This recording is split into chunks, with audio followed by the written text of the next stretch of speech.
तो नमस्कार प्यारे साथियों, स्वागत करता हूं अपने YouTube चैनल संस्कृति विद्या अकेडमी में।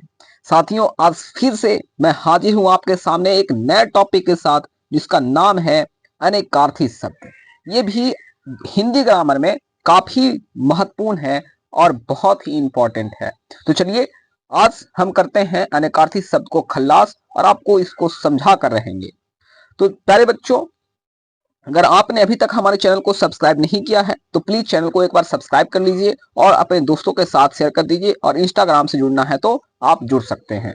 चलिए अब हम समझते हैं अनेकार्थी शब्द को।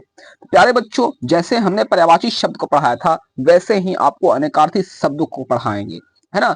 तो सबसे पहले हम अनेकार्थी शब्द के हम डिफिनेशन को ही समझ लेते हैं कि अनेकार्थी शब्द कहते किसे हैं, है ना। तो इसको समझते हैं। तो सुनिए, तो इसको अनेकार्थी शब्द किसे कहते हैं, तो कहते हैं कि जिन शब्दों के अनेक अर्थ होते हैं। ध्यान देना है यहाँ पे बच्चों कि बोला गया है कि जिन शब्दों के क्या होते हैं, अनेक अर्थ होते हैं, वे कहलाते हैं अनेकार्थी शब्द, है ना।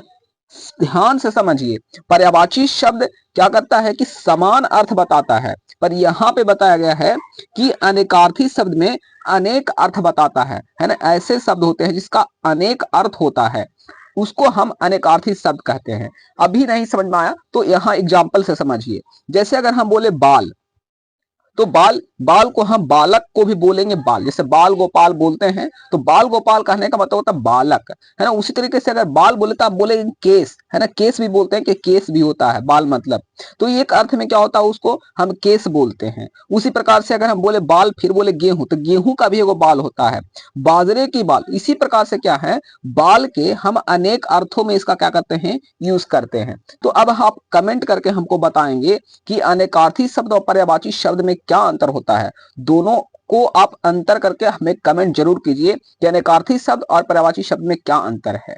चलिए अब हम उदाहरण से और समझ लेते हैं जो आपको क्लियर हो जाएगा। तो जो देखिए, सबसे पहला है अक्षर को हम समझते हैं। अक्षर के अनेकार्थी शब्द में क्या होता है, तो इसको हम कहते हैं ब्रह्म कहते हैं, वर्ण कहा जाता है, और अविनाशी भी कहते हैं।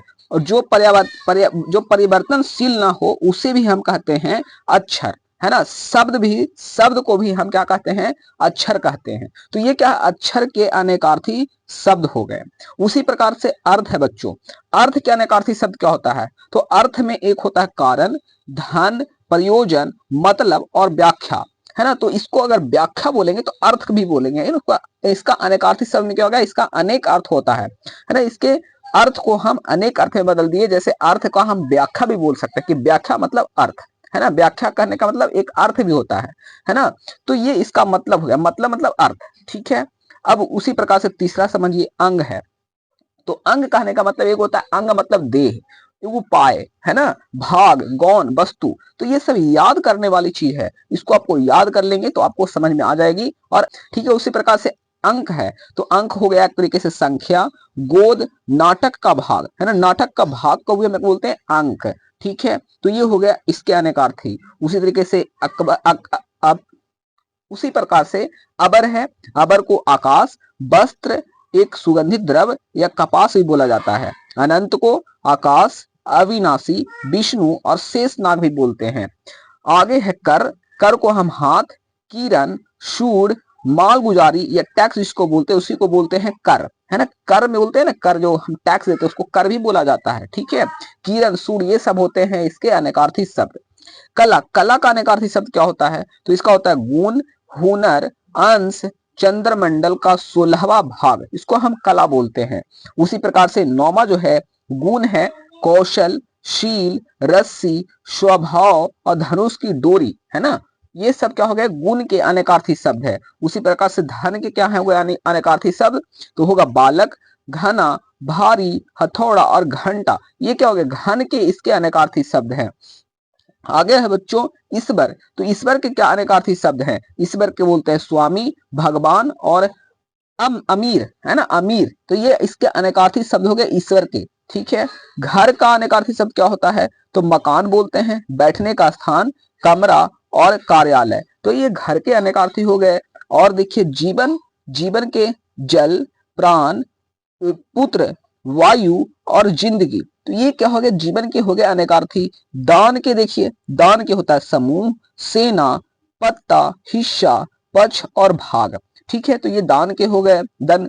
ठीक है, भाव का मतलब होता है अनेकार्थी, संसार, जीव, जन्म होना। तो ये क्या हो गया, भाव का हो गया। मृत का अनेकार्थी शब्द देखिए, जैसे प्राणी, मृत्यु, पंच महाभूत, बीता समय और प्रेत। तो ये मृत हो गया, मृत के अनेकार्थी शब्द हो गए। वही पानी का अनेकार्थी शब्द सुनिए, तो पानी का होता है जीवन, जल, प्रतिष्ठा, जल क्रांति। ये हो गया पानी के अनेकार्थी।